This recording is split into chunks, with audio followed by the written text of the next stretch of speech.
Hey, welcome to another video. I hope you are having a great day. We're going to talk about cryptocurrency value. Where does it get its value?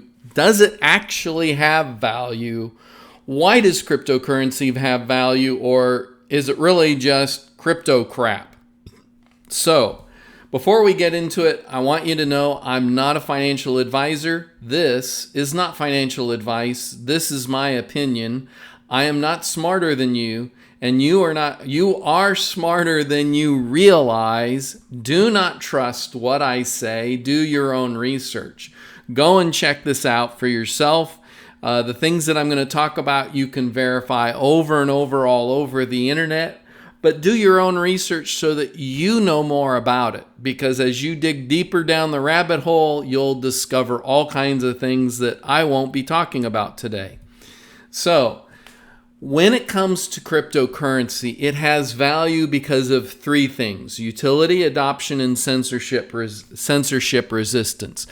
And I believe that that's the case for any cryptocurrency. But all cryptocurrencies will have these three things to varying degrees.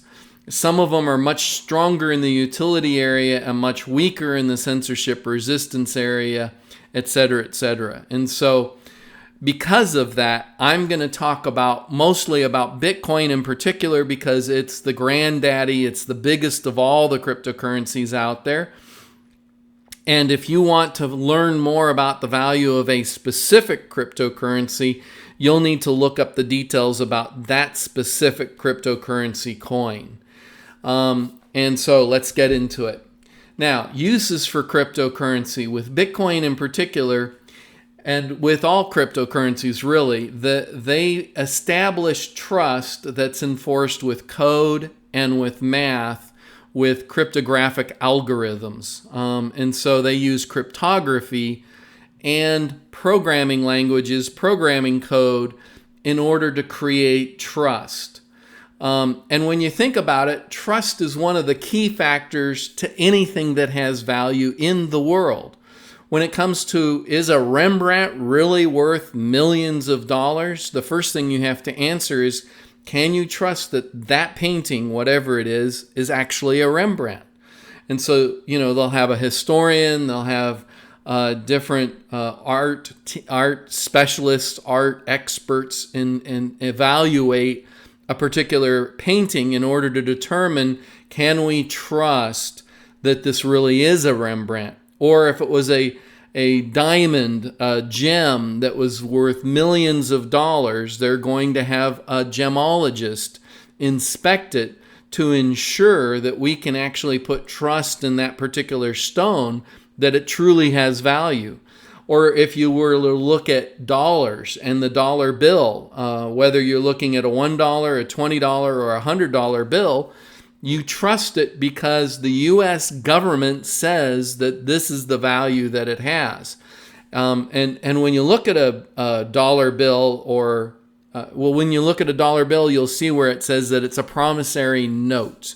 In other words, it's a promise by the U.S. government that this has a $1 value, or a $20 value, or a $100 value.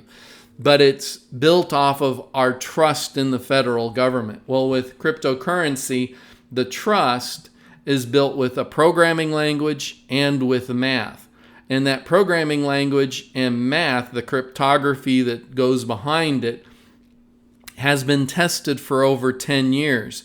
And today, there's not a case or an example of where somebody was able to crack the code that makes up Bitcoin, or crack the code that makes up the cryptography and the math that protects Bitcoin, so that they could actually create additional coins or out of thin air, or that they could trade a particular coin multiple times, or that they could actually take the coin out of somebody else's address and deposit it into their own address. When you hear about people hacking cryptocurrency, what they're talking about is they got somebody's password to their account, or they got into one of the exchanges. Now, unfortunately, most of the actually all of the exchanges.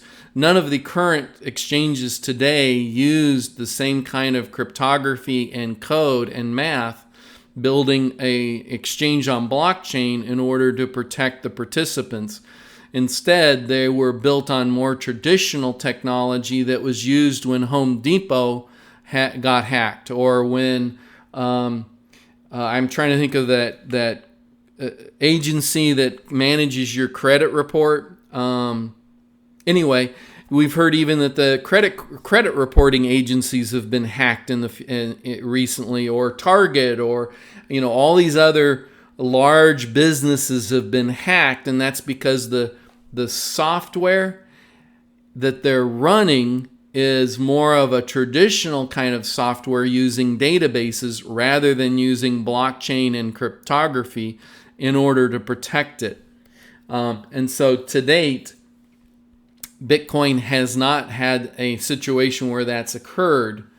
And so that builds up a significant amount of trust, and that trust has gotten to the point where billions and billions of dollars are actually stored in Bitcoin. The other area where Bitcoin in particular creates value is it's a store of value for speculation and for financial crisis. So it's a store of value in the sense of speculation because there's millions of people that have purchased Bitcoin, they're holding it, and they're waiting for it to go up in price, at which time they will sell it. And so they're really speculating on its value.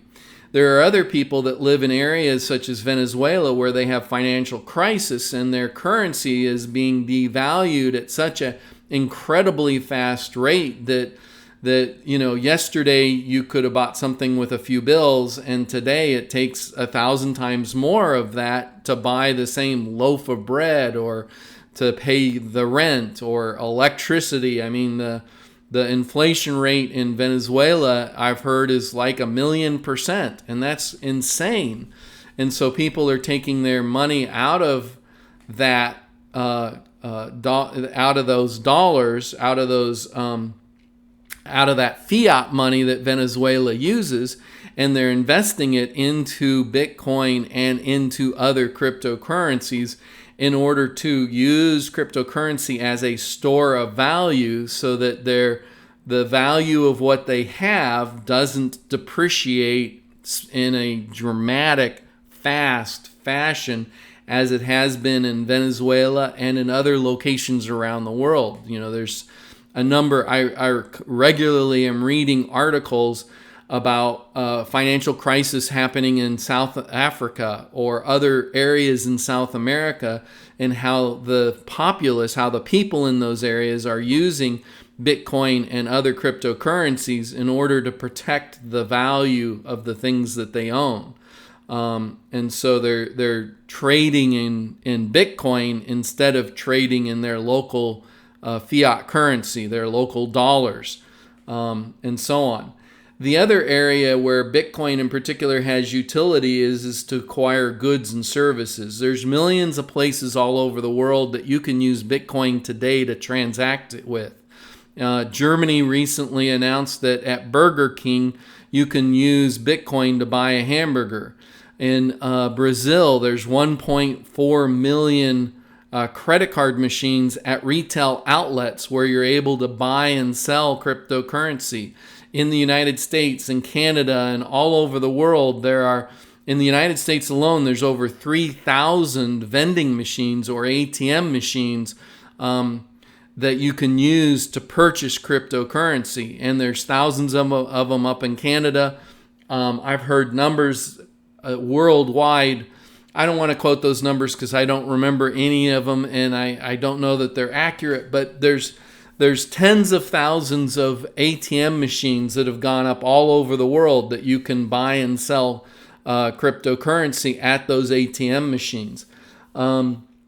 You can also take Bitcoin and other cryptocurrencies and deposit them into an account, and then they'll give you a debit card that you can use that's either a Visa or a MasterCard, depending on which company you're depositing your cryptocurrency with. And using that debit card with a Visa MasterCard, there's millions of retailers out there around the world that you can actually use to buy and sell goods with cryptocurrency. So that's part of what gives cryptocurrency its value, is its utility. Its utility.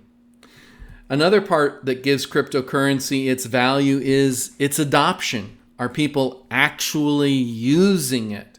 Because if it's not getting used, it has no value. Think of a search engine.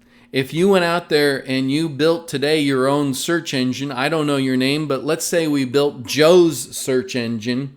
Well, if nobody uses Joe's search engine, it has no value. And so adoption becomes a very important thing in terms of a cryptocurrency having value. It needs people using it, people owning those cryptocurrencies, people trading in those cryptocurrencies in order for it to have value. So with Bitcoin in particular, its 24-hour volume on June 27th, 2019 was $44 billion. Said in another way, there was $44 billion worth of Bitcoin that traded hands from party A to party B, and there were millions of party A's and B's involved in that $44 billion of value that was transferred between people. In fact, if you look at Bitcoin's daily volume, it's in the range of $13 billion, $14 billion, $15 billion trading hands on a daily basis. And so that tells us that there's a significant amount of adoption with Bitcoin in particular.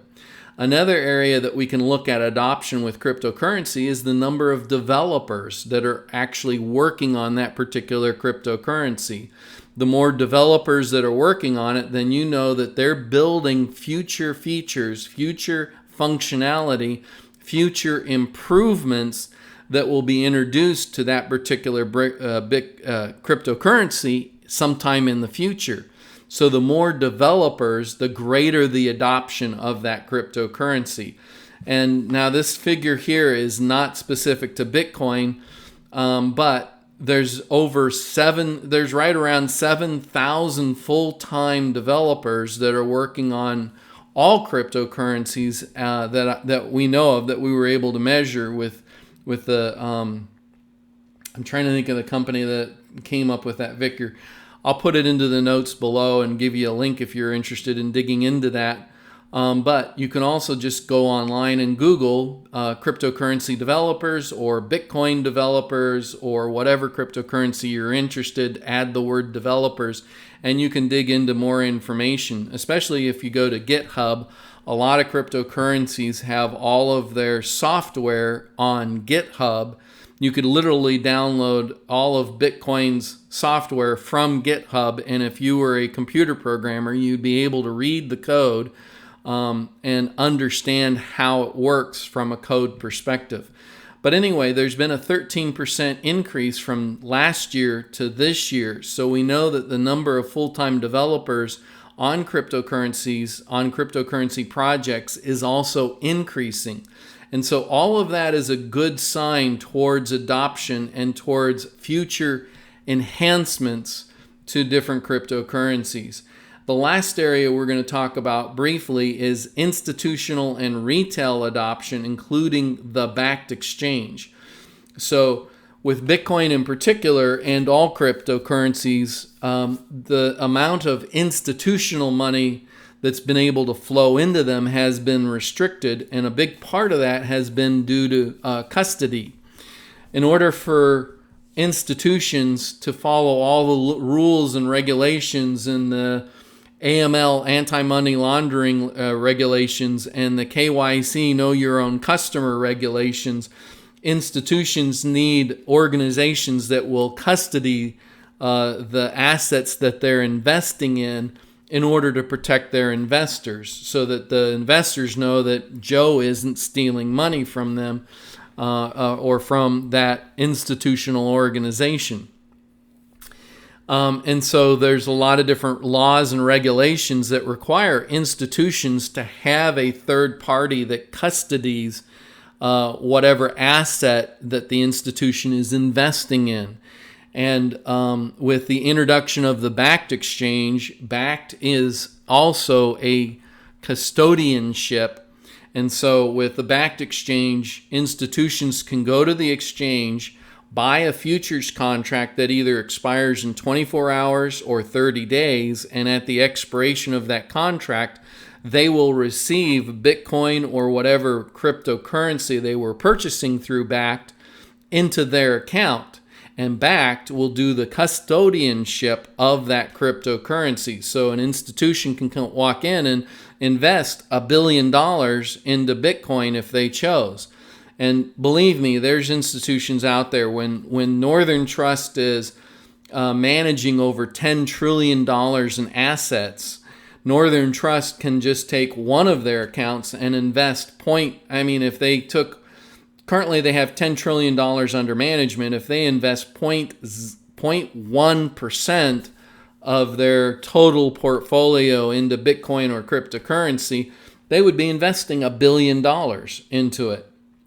And so there are institutions out there that are waiting to invest millions of dollars into cryptocurrency, and that's going to happen with the Bakkt exchange that goes live in 2 weeks on September 23rd, 2019. And just an FYI, if you don't know what Bakkt, the Bakkt exchange is, BAKKT, that's a company that is a joint venture with the owner of the New York Stock Exchange, Microsoft, Starbucks. They've spent 4 years and almost $500 million, that's $500 million, building this exchange in order to allow institutional and retail money come into cryptocurrency, but Bitcoin in particular, because on day one of the Bakkt exchange, from everything I've read, it sounds like the only cryptocurrency that'll be available on the Bakkt exchange will be Bitcoin. And then in the future, others will become available. So the mere existence of the Bakkt exchange and it going live is a incredible sign of adoption. And so those are some of the areas that we can measure adoption. And with each particular cryptocurrency, there will be others that will be specific to that cryptocurrency because of how that cryptocurrency is actually used. So another area that cryptocurrencies have value is in censorship resistance. Now, the first time I saw a video about censorship resistance and cryptocurrency, I didn't understand it and it didn't make sense to me. I watched the video 2 or 3 times. I had to think about it over several weeks and several months. And so the reason why I'm mentioning that is you may be like me and this may not make sense to you at first. So give it some time, ponder it, read other stuff on the internet about cryptocurrency and about Bitcoin, and this may make more and more sense as to why this gives Bitcoin value. So let me tell you 3 areas where Bitcoin in particular and censorship resistance has to do with cryptocurrency. So the first area for censorship resistance is men with guns. I was where I first heard about this, about censorship resistance and it applying to cryptocurrency, was from a man named Cedric Dahl.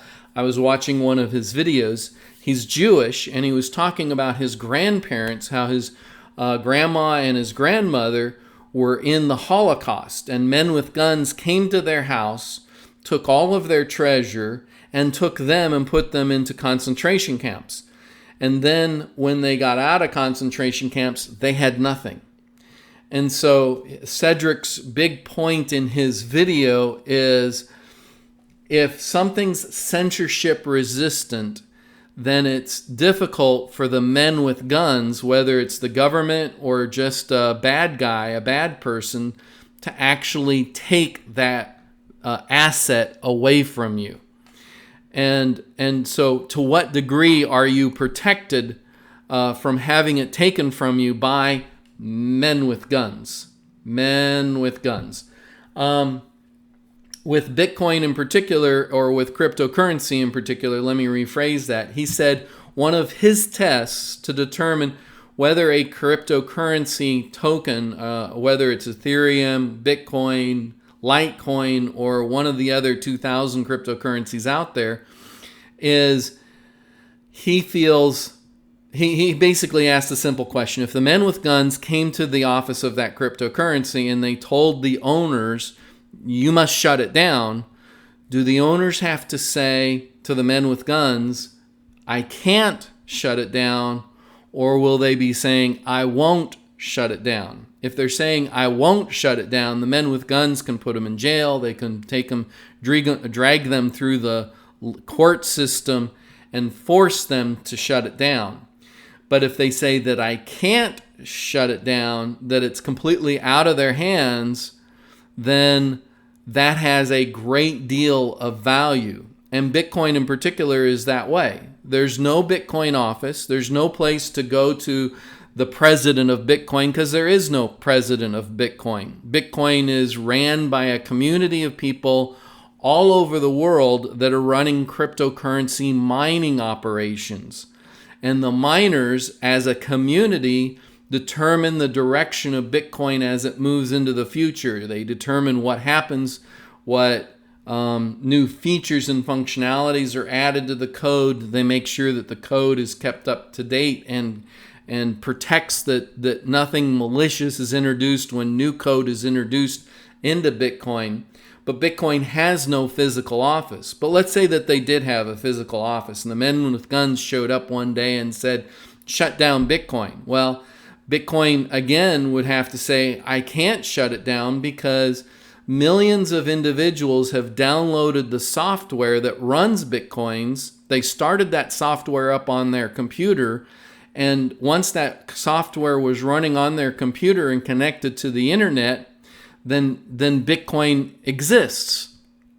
And so the only way to shut down Bitcoin is to go to every single one of those millions of computers, which are all over the world, and shut each one of them down. But if you miss one of them, or if you shut down these 10, and over here on the left, 10 more pop up, then you didn't shut down Bitcoin.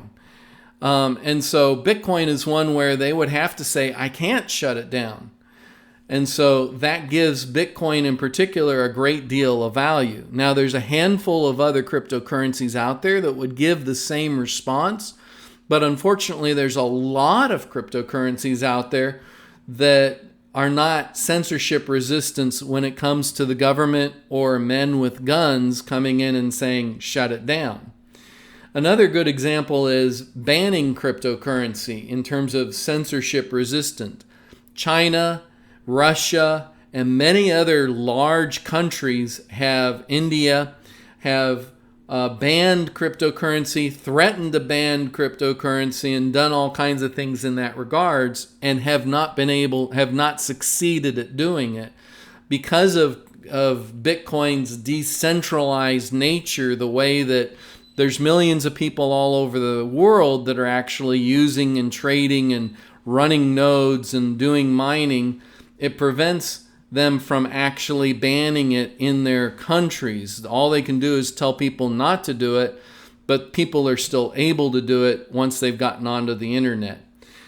In the last area, what gives cryptocurrency censorship resistance is that it's portable. You can literally go across the border through immigrations and through, like if you're going from the United States to Canada, or you're going from country A to country B, Bitcoin is portable in the sense that you'll be able to move it into that country without any interference, because it can be stored on a hardware wallet, it can be stored in a computer program, and none of those sorts of things are things that governments are able to stop you as you take it from point A to point B.